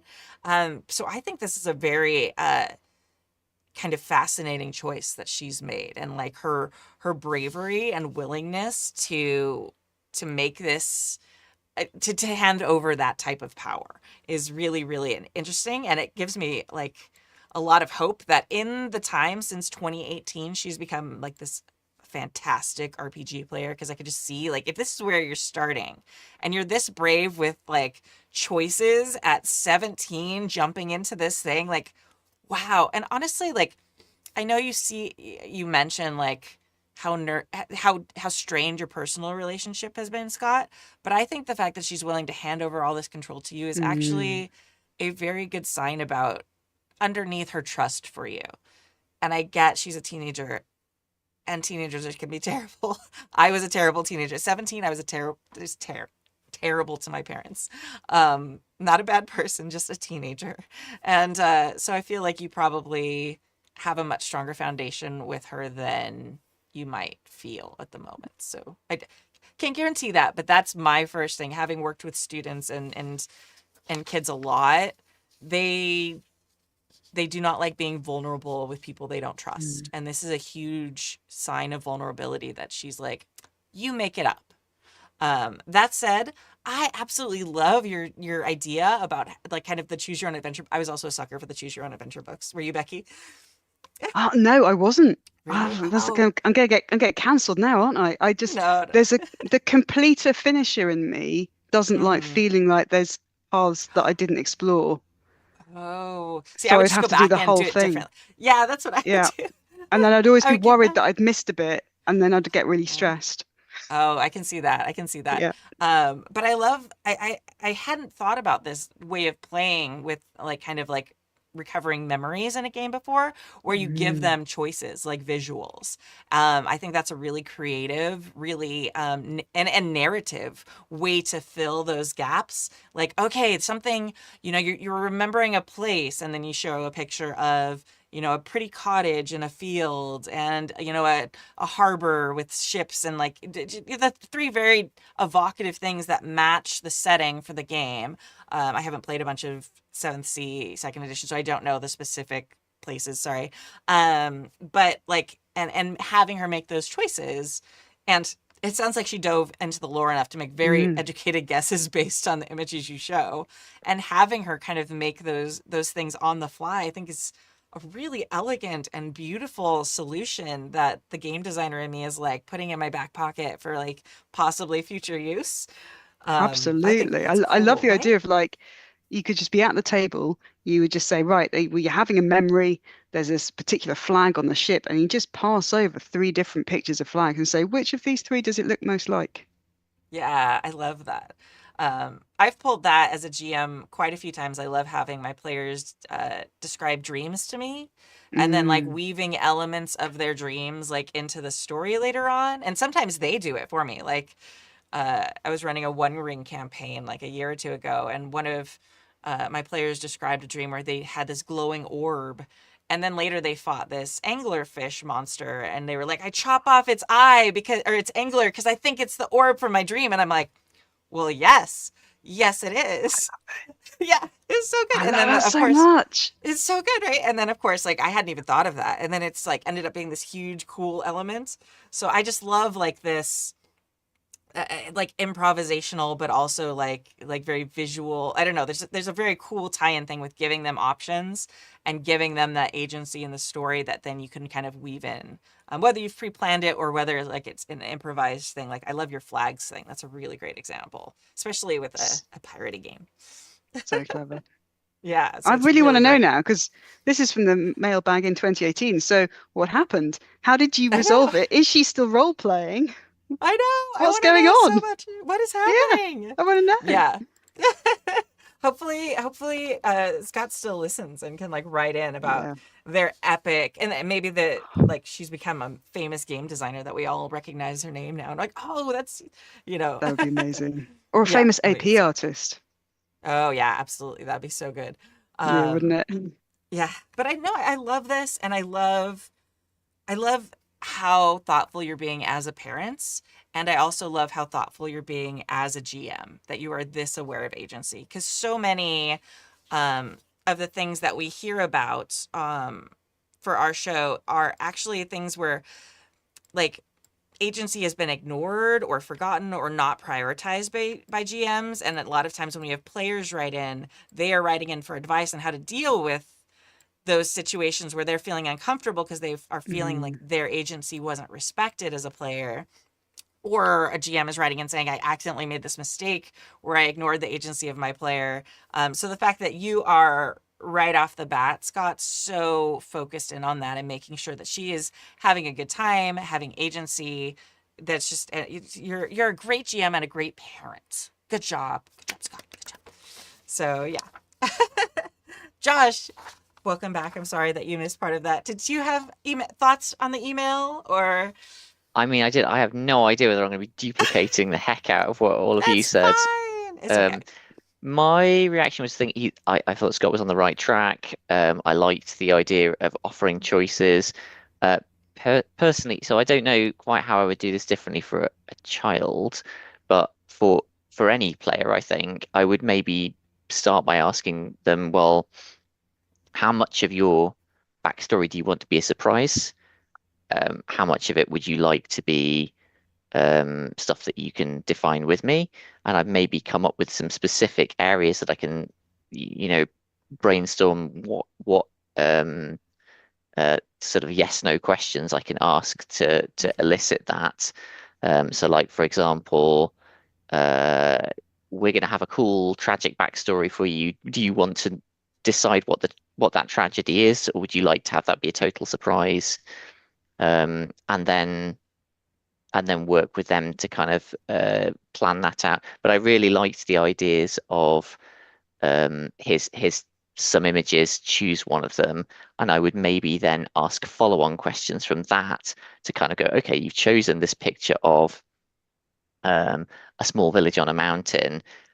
What do you think the people in this village do for a living? The kind of little questions to elicit some input from the player, enough that I can get the sense of what direction they might want to go, and not create, because I think the worst thing that can happen with amnesia, I think it's a common trope, right, in role-playing games to say, cool, amnesia. Yeah, I've got no backstory. I'm going to find out what it is. The GM's going to surprise me. It's going to be really cool.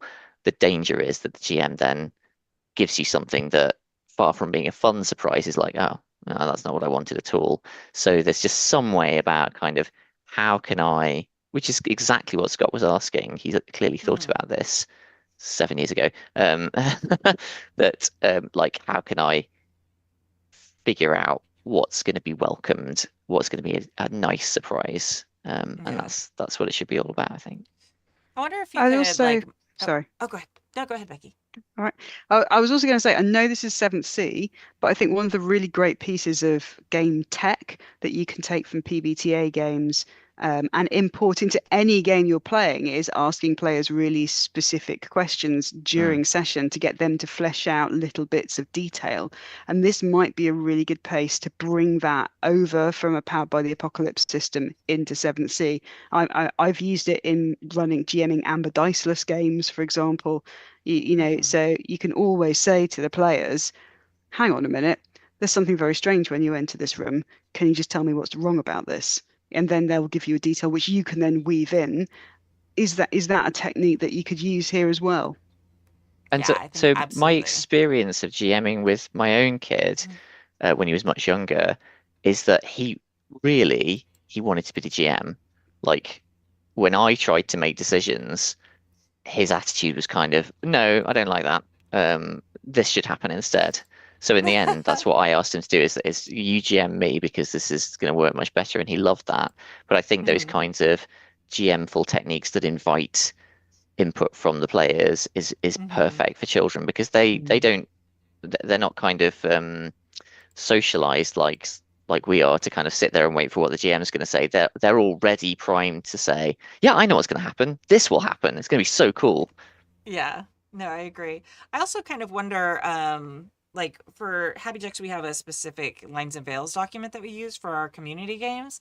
And on that, there's like a gradient. It's not just yes or no. It's like absolutely, there's a full line where it shouldn't be in the campaign at all, and then there's like it shouldn't happen to like my character, it shouldn't happen to any PCs, and it kind of goes down. And then on the opposite side, there's like, okay, this is something I'm interested in having in our game. And then there's also like an intrinsic column, like this is stuff that will be in the game, and the GM fills that ahead of time. So it's like, if you don't like blood, we're playing vampires, so that's an intrinsic piece of the system that we can't really write out of their Linux. So that way players can also make like informed choices about, oh, okay, maybe this isn't the game for me. I can't talk about blood at all. It's like, okay. So it kind of like facilitates those conversations. I wonder if you could modify a lines and veils document like that for use ahead of time with her. Like, send it to her, be like, here's a list of a bunch of different things that could happen. Which things are you most interested in? Which things are you least interested in? I guess maybe not necessarily in a lines and veils document. You could do like a Google form where it was like, rate this as a scale of 1 to 5 or whatever, just so that way you know which kinds of storylines she's interested in, and which things she's not interested in. You mentioned that her biological father had passed away a few years ago, I would expect that she probably wouldn't be interested in like the orphan storyline or exploring things like that. But maybe she is. Like maybe that's something that she cathartically wants to explore. So maybe that's something that's very high on her list of things she wants to kind of experience in the game. That wouldn't be my guess, but you never know. So having some sort of forum that doesn't specifically tell her what backstory you have planned, but something to use as a guide when you are creating her backstory might be something that's really, really helpful in that instance. Another thing you could do, by the way, I really like the idea of using images. That's very clever, So taps good, right? into something, right? And you could flip that around and say, give me pictures of things that you think would be cool, right? And it's if Mm. this was a few years back, I would have said make a Pinterest and say just tell her to kind of fill the Pinterest with great ideas, which you can then cannibalize. But I think possibly Pinterest is now full of AI It slop, is. so I don't It know is a what you nightmare. use now for that. Something else. Yeah. Suggestions on a postcard. Mm. Absolutely. Yeah, no, unfortunately that's kind of lost. Uh yeah, there's not a real good way of mixing that. Generally, like you can still make a Pinterest board and then put any images you want on it. Like you can pin things Yeah. from just like your image searches. So you might still be able to use that, but the whole internet is so full of AI right now. Any image search is really difficult. Oh, all the problems we didn't have in 2018. But yeah, no, I love that idea too of like a mood board for Mm. what she wants her Yeah, backstory to that's be. it. That's really cool. I love that too. Oh my gosh, you were great for this question. I'm so glad. Okay, definitely both of you have to come back, or one at a time, or whatever. I get Lovely. the both of you being on with kids, but you give fantastic advice. I love it. Oh, I had one more question for you, which I meant to ask at the top. Being a Ren Fair nerd and someone who's sung a bunch of shanties and stuff, where did you get the name Black Armada Games for your game company? Oh, Oh it's my really God. boring. It is really So, boring. so we wanted something nautical Mm-hmm. because the UK is an island. Yeah. And historically, one of the things that you all learn about in school is the time the Spanish Armada tried to come over and kick our butts Mm-hmm. and didn't. I don't think that's because we did anything particularly clever. Just to be clear, I think they tried to go the wrong way around Scotland and got There's a stuck up there. storm. Yeah. There's a storm, they hit Scotland at the wrong point in the year and all that. So we're not claiming any credit. But Thanks, Scotland. thanks, Scotland. But you kind of at school you get to talk about the Spanish Armada and it sounds nautical, but it also sounds kind of cool. It's a bit more than just like a boat. And then we said, well, we want something kind of punchy. It's good to start with a color. Yeah, I think we I just think said, we like, just can went we through have colors. color noun? Yeah, I That's think we did. we just listed off a It's bunch of color noun and then since then, Josh, I've noticed that we're one of at least three game design studios in the UK that have gone with a sailing we do love our sales, theme. don't we? And I think that British people, I was having conversations about something with this years ago, but as a British person, I'm like keenly aware of the fact I live on an island. Mm-hmm. Like I know that I'm pretty much never more than 2 hours away from the coast. Probably more Wow. like an hour and a half away is drive away from the coast at any point on the whole of the UK. Usually Uh-huh. less, because we live right in the middle of the UK, right in the middle of the country, and we're an hour and a half from the coast Wow. by car. And I think that you feel like you live on an island nation. You feel it. Fish is available everywhere. The water is available everywhere. Getting to the seaside is like nothing. Like even if you live in the center of London, you can be on the beach by train in an hour and a half. Wow, that's amazing. Yeah. So I have wondered, Josh, if the reason there's a lot of kind of nautical themed, sailing themed game company names is because everybody in the UK feels a bit of a kinship with the sea. yeah, that could be it. Or maybe we all just love pirates. Pirates are cool. I Pirates think are so. cool. Yeah. That's yeah. I mean, pirates are super cool, and as someone who's sang and has written shanties, I've written songs literally about like Anne Bonny and just like all these things, like favorites of mine. So it's one of those questions like I really should ask about this before you go. All right, awesome. I yeah, my Golden Lasso games came because I like Wonder Woman, so I think yours is at least a little more interesting. Yeah, the Wonder Woman games was trademarked, I'm sure. Like I would get sued into oblivion by DC Comics, so I was like, what's an element of this that I won't get sued for? So I like that. I think it's I a like really that good very name. much. Yeah. It's a well, great thank you. I name. appreciate that. It's I used to memorable. cosplay under the name first, so I already had the tags and stuff. So I was like, I'll just add games Nice. to the end. But you know what? It is color noun. It is. It is. It Huh. always works. Never fails. The old Color noun. Color noun. That's yeah. Okay, interesting. Okay, I'm gonna have to like ponder that because that's very true. It's a lot of things. Top All tip right. if you're an aspiring designer listening to this, waiting to make a game to studio name. Yeah. Color and noun. It's not Yes. allowed to be boat related unless you're from the UK. Right. That's a rule. Yeah. Yeah. I'm like an hour and a half from the ocean, but we're really like 8 miles from the ocean. It's mostly the traffic that adds to the drive. Ooh. Well, yeah, you live in LA, so that's a bit different. Yeah. Yeah. All right. Thank you for joining us for season 35, episode 24 of the Happy Jacks RPG podcast. Please support Black Armada Games at blackarmada.com. They're actually going to be our official Indie Designers of the Month for September. One, because I didn't get my stuff together and send it to them in time to get the information back, but also totally by planning, because that's when their Kickstarter is happening. Yeah, so it is a coincidence, but also perfectly planned. So we'll hear more about one of their games every week in the month of September. And thank you to our chat mod James V and to our amazing Patreons who keep us ad-free and independent. You can join their amazing ranks at happyjacks.org/Patreon. They're why we don't have any ads, why we don't do any sponsorships. We just do whatever we want and talk about whatever we like. My name's Kimmy, she, her. You can find my games at goldenlassogames.com. You can also find me here on Saturdays, usually at 6 p.m. Pacific time, but special today, our UK edition, Thank you so for our much. friends at Black Armada. No, we love it. And you can find me at Golden Lasso Girl on the internet, mostly just Blue Sky now. I'm not really anywhere else. At happyjacksrpg or at Golden Lasso Games in a bunch of different places. All right, your turn. Oh my God. What? What's yes. your name? Name first. My name, me, who? I'm Josh Fox. You can find me at Armada Josh on Blue Sky or other social medias. And as Kimmy said, please do check out blackarmada.com. If you are interested in Ex Tenebris, you will find a link to that pinned at the top of our website, so you can find that nice and easy. And yeah, happy gaming. And I'm Becky Annison, and you can find me most places as Becky Annison.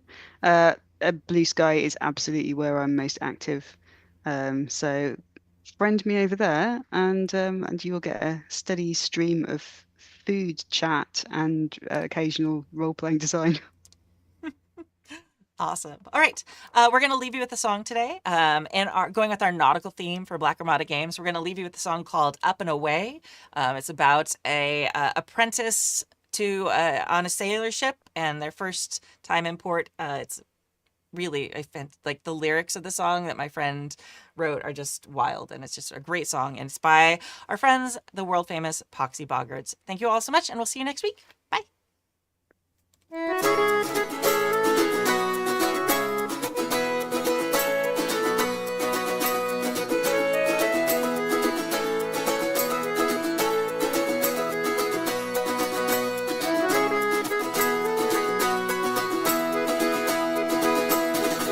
Now when I was a young man, we lived near the sea strand, and my folks kept a tavern called the Admiral's Head.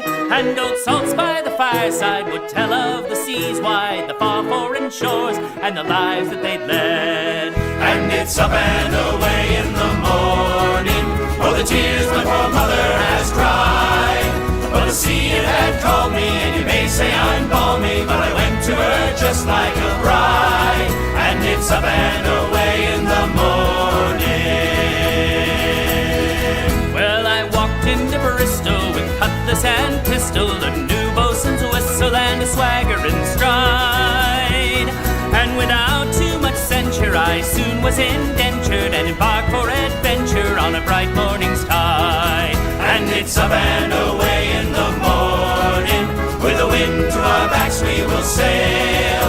And the ship may well take you from here to Jamaica, where they serve up the rum by the pail. And it's up and away in the morning. After 2 months' hard toil, we've docked in Port Royal, our virtues to spoil, or at least to curtail. But the trouble with the boisterous sailors who are oysters, their choice is to run or to end up in jail. And it's up and away in the morning, and the salt spray tastes finer than wine. Dawn on the horizon and the size of the prize, for the taking our ship of the line. And it's up and away in the morning. Now some say the sea is a sickness, but we feel the thickness of wits lest we're shortening sail. And we see the sea glitney, forecastle and bowsprit, and our course is well plotted and runs for the gale. And it's up and away in the morning, and though we may never come home, we'll think of it often till the day that our lead-weighted coffins get tossed in the foam. And it's up and away in the morning, and it's up and away in the morning. With the wind to our backs we will sail, and the ship may well take you from here to Jamaica, where the storms and the waves, they will toss you and shake you, and you'll do desperate deeds for which God might forsake you. But there's nowhere that we'd rather be. And it's up and away in the morning,